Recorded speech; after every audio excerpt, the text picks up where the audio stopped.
സിസു എന്തുട്ടി ആലോചിച്ചിരിക്കണേ? Suicide, ആത്മഹത്യ. ഈ ലോകത്ത് എന്തൊക്കെ കാര്യങ്ങൾ ആലോചിക്കാനുണ്ട് എന്റെ സിസു. ഒറ്റ ഉപകാരമില്ലാത്ത ഈ ആത്മഹത്യനെ കുറിച്ച് ഇപ്പൊ ആലോചിക്കാൻ ഇപ്പൊ എന്താ കാരണം ഉണ്ടായേ? അല്ലടാ, നമുക്ക് സബ്സ്ക്രൈബേഴ്സ് കൂടാത്തോണ്ടാണോ? അയ്യോ, അതൊന്നുമല്ല. ഇപ്പം ഏതൊരു സോഷ്യൽ മീഡിയ ഓപ്പൺ ചെയ്യുകയാണെന്നുണ്ടെങ്കിലും ഏറ്റവും കൂടുതൽ കാണുന്ന ന്യൂസ് ആത്മഹത്യനെ കുറിച്ചിട്ടാണ്. ഡെയിലി എത്ര കേസുകളാണ് റിപ്പോർട്ട് ചെയ്യുന്നത്? നീ പറഞ്ഞത് കറക്റ്റാ. അശ്യോ, നിന്റെ ടെൻഷൻ കണ്ടിട്ടേ നമ്മൾ നമ്മുടെ ഫ്രണ്ട്സിനെ വെൽക്കം ചെയ്യാൻ മറന്നില്ലേ? നീ ഒന്ന് ഐശ്വര്യമായിട്ട് ഹാപ്പി ആയിട്ട് നമ്മുടെ ഫ്രണ്ട്സിനെ ഒന്ന് വെൽക്കം ചെയ്തേ. ഓ, അത് ശരിയല്ലോ. സോറി. അസ്സലാമു അലൈക്കും ഫ്രണ്ട്സ്, എല്ലാവർക്കും നമസ്കാരം. OP sisters here. അപ്പോൾ ഫസ്റ്റ് ടൈമാണ് നിങ്ങൾ ഞങ്ങളുടെ ഈ ചാനൽ കാണുന്നുണ്ടെങ്കിൽ ജസ്റ്റ് ഒന്ന് സബ്സ്ക്രൈബ് ചെയ്തിട്ട് പോണേ. അപ്പൊ സിസു, നമുക്ക് വീണ്ടും ആ ടോപ്പിക്കിലോട്ടൊന്ന് പോയാലോ? നീ പറഞ്ഞതുപോലെ ആത്മഹത്യകൾ ഇങ്ങനെ കൂടി വരികയാണല്ലോ അല്ലേ? ആത്മഹത്യ എന്ന് നേരാവണ്ണം പറയാൻ പോലും പറ്റാത്ത പിള്ളേര് തൊട്ട് നല്ല വിവരവും വിദ്യാഭ്യാസമുള്ള ആൾക്കാർ, അതുപോലെ പണവും പ്രശസ്തിയുള്ള ആൾക്കാർ വരെ ഇങ്ങനെ ആത്മഹത്യ ചെയ്യുമ്പോഴേ നിനക്കെന്നല്ല എല്ലാവർക്കും ഈ ഒരു ആലോചന വരും. ശരിക്കും പരിഹാരമില്ലാത്ത ഒരു പ്രശ്നവും ഈ ലോകത്തില്ല. മരിക്കാൻ കാണിക്കുന്ന ധൈര്യത്തിന്റെ പകുതി ധൈര്യം മതി നമ്മുടെ ജീവിതത്തിലുള്ള പ്രശ്നങ്ങൾ അതിജീവിച്ച് മുന്നോട്ട് പോകാൻ. നിനക്കൊരു കാര്യം അറിയോ? ഈ ലോകത്ത് ഏറ്റവും കൂടുതൽ ആത്മഹത്യ ചെയ്യുന്നത് ഏറ്റവും സെൽഫിഷ് ആയിട്ടുള്ള ആളുകളാണ്. അതല്ല നീ അങ്ങനെ പറഞ്ഞേ? അതെന്താ അങ്ങനെ പറഞ്ഞതെന്നോ? ജസ്റ്റ് ആലോചിച്ച് നോക്കിയേ, ഞാൻ പറഞ്ഞത് ശരിയല്ലേന്ന്. ഈ ആത്മഹത്യ ചെയ്യുന്നതിൻ്റെ റീസൺസ് കേട്ടിട്ടില്ലേ? എന്തൊക്കെയാണ് റീസൺസ്?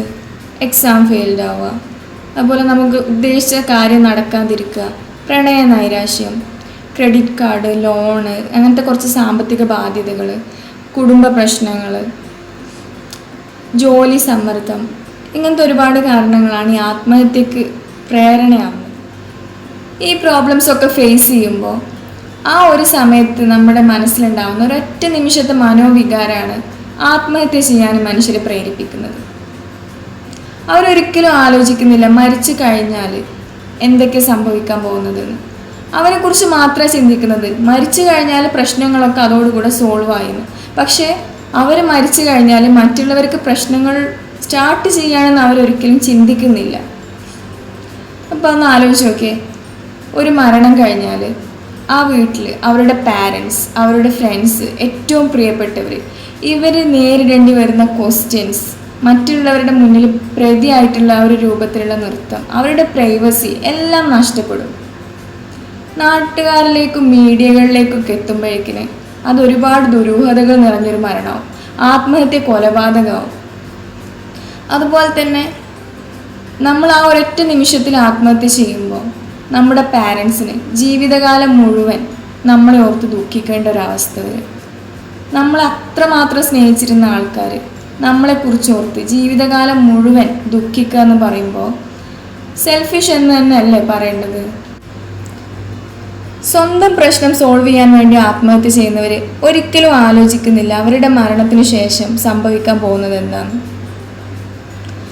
മരണത്തിൻ്റെ കാരണം ശരിക്കും അവർക്കും ദൈവത്തിനും മാത്രം അറിയാവുന്നതാണ്. പിന്നെ ഈ റീസൺ നാട്ടുകാരെയും വീട്ടുകാരെയും ബോധിപ്പിക്കാൻ വേണ്ടി പോലീസ് ഓഫീസേഴ്സ്, മറ്റാളുകൾ, ഇവരൊക്കെ തെളിവുകളുടെ അടിസ്ഥാനത്തിൽ പലതും കണ്ടുപിടിക്കും. പക്ഷെ യഥാർത്ഥത്തിലുള്ള കാരണം അതാണോ? നമ്മുടെ എല്ലാവരുടെയും പ്രൈവസിയൊക്കെ നഷ്ടപ്പെടുത്തി വീട്ടുകാരെ, നമ്മൾ സ്നേഹിക്കുന്നവരെയും ഒക്കെ കണ്ണീര് കുടിപ്പിക്കാൻ വേണ്ടിയിട്ട് എന്തിനാണ് ഇങ്ങനൊരു തീരുമാനം എടുക്കുന്നത്? അതിന് പറഞ്ഞത് കറക്റ്റാട്ടോ. നമുക്ക് തന്നെ ചില പ്രശ്നങ്ങൾ വരുമ്പോൾ തോന്നാറില്ലേ അങ്ങോട്ട് ചത്താ മതിയെന്ന്. പക്ഷെ പടച്ചവനായിട്ട് തന്ന ജീവൻ എടുക്കാൻ നമുക്ക് ഒരു അധികാരവും ഇല്ല. ഈ ടെൻഷനൊക്കെ മനസ്സിൽ ഇങ്ങനെ വെച്ചുകൊണ്ട് നടന്നാലേ എല്ലാവരും ഡിപ്രഷൻ അടിമപ്പെടും. ഈ സമയത്ത് നമ്മുടെ ശരീരത്തിൽ ഏറ്റവും കൂടുതൽ ഉണ്ടാവുന്ന ഹോർമോൺ ഏതാണെന്നറിയോ? Stress hormone. ലോകത്തുള്ള എല്ലാവരും തന്നെ ചില ഘട്ടങ്ങളിൽ ഈ വിഷാദ രോഗത്തിന് അടിമപ്പെടാറുണ്ട്. അത് എത്ര പ്രശസ്തരായിക്കോട്ടെ, വലിയ സമ്പന്നരായിക്കോട്ടെ, ഉയരങ്ങളിൽ പ്രവർത്തിക്കുന്നവരായിരിക്കട്ടെ, ഒരു നിമിഷത്തെങ്കിലും വിഷാദ രോഗത്തിന് അടിമപ്പെട്ടിട്ടുണ്ടായിരിക്കും. പക്ഷേ അത് അയാളെ തളർത്തുന്നതിന് മുമ്പ് അതിജീവിക്കുന്നതിലാണ് അയാളുടെ വിജയം. ഇത് തന്നെയാണ് ഇതിൽ നിന്ന് മറികടക്കാനുള്ള ഒന്നാമത്തെ വഴി. ഈ ഡിപ്രഷനിൽ ഇരിക്കുന്ന സമയത്തെ തനിച്ചിരിക്കാണ്ട് നമ്മുടെ ഫ്രണ്ട്സോ നമ്മുടെ ഫാമിലി മെമ്പേഴ്സോ ആയിട്ടോ ഇതിനെക്കുറിച്ച് നമുക്ക് ചർച്ച ചെയ്യാം. ഇനിയിപ്പോൾ അത് നിങ്ങൾക്കൊരു ബുദ്ധിമുട്ടാണെങ്കിൽ നല്ലൊരു സൈക്യാട്രിസ്റ്റിനെ കാണിക്കാം. അവർ നമുക്ക് നല്ല കൗൺസിലിംഗ് തരും. എല്ലാവരും വിചാരിക്കും ഈ സൈക്യാട്രിസ്റ്റിനെ കാണിക്കാൻ പോണത് ഭ്രാന്തുള്ളവർക്ക് മാത്രമാണ്. പക്ഷെ അത് കറക്റ്റ് അല്ല കേട്ടോ. ഓ അത് ശരി. അപ്പം നമ്മുടെ ശരീരത്തിന് അസുഖം വന്ന ഡോക്ടറെ കാണിക്കുന്നത് പോലെ മനസ്സിന് അസുഖം വന്നാൽ കാണിക്കുന്ന ഡോക്ടറാണല്ലേ psychiatrist? Yes, you are correct. അതിൽ രണ്ടാമത്തെ മാർഗമാണ് ഏറ്റവും കൂടുതൽ ആളുകൾ ഫോളോ ചെയ്യുന്നത്, മെഡിസിൻ. മെഡിസിൻ ഒരിക്കലും ഒരു ശാശ്വത പരിഹാരമല്ല. അതൊക്കെ താൽക്കാലികമായി നമ്മളെ ഊർജ്ജസ്വലരാക്കാൻ വേണ്ടി നമ്മുടെ തലച്ചോറിൽ ഡോപ്പമിൻ എനർജി ഉൽപ്പാദിപ്പിക്കപ്പെടാൻ വേണ്ടിയിട്ടുള്ള മാർഗങ്ങളാണ്. അതൊന്നും ഒരിക്കലും നമ്മളൊരു ശീലമാക്കി മാറ്റരുത്. മാത്രമല്ല ഈ ഡിപ്രഷൻ മരുന്നുകൾക്കൊക്കെ ഒരുപാട് സൈഡ് എഫക്റ്റുകളുണ്ട്. മെഡിസിൻ അല്ലാതെ നമുക്ക് ചെയ്യാൻ പറ്റുന്ന ഒരുപാട് കാര്യങ്ങളുണ്ട്. ദിവസവും വ്യായാമം ചെയ്യുക. കാരണം ശാരീരികാരോഗ്യവും മാനസികാരോഗ്യവും തമ്മിൽ ഒരുപാട് ബന്ധമുണ്ട്. അതുപോലെ തന്നെ മനസ്സിനെ അസ്വസ്ഥമാക്കുന്ന സിനിമകളിൽ നിന്നും വീഡിയോകളിൽ നിന്നൊക്കെ വിട്ടുനിൽക്കുക. ആരൊക്കെ എന്തൊക്കെ പറഞ്ഞാലും മദ്യവും മയക്കുമരുന്നും ഉപയോഗിക്കാതിരിക്കുക. നമ്മളൊക്കെ എത്ര ഭാഗ്യവാന്മാരാണല്ലേ. തകർന്നടിഞ്ഞിട്ടും ദുരിതം മാത്രം കൂടെ ഉണ്ടായിട്ടും ആത്മഹത്യ ചെയ്യാതെ കാലം ഉയരങ്ങളിലേക്ക് നയിച്ച ഒരുപാട് ആൾക്കാർ നമ്മളുടെ ഇടയിലുണ്ട്. അവരെ കുറിച്ച് മാത്രം ചിന്തിക്കുക.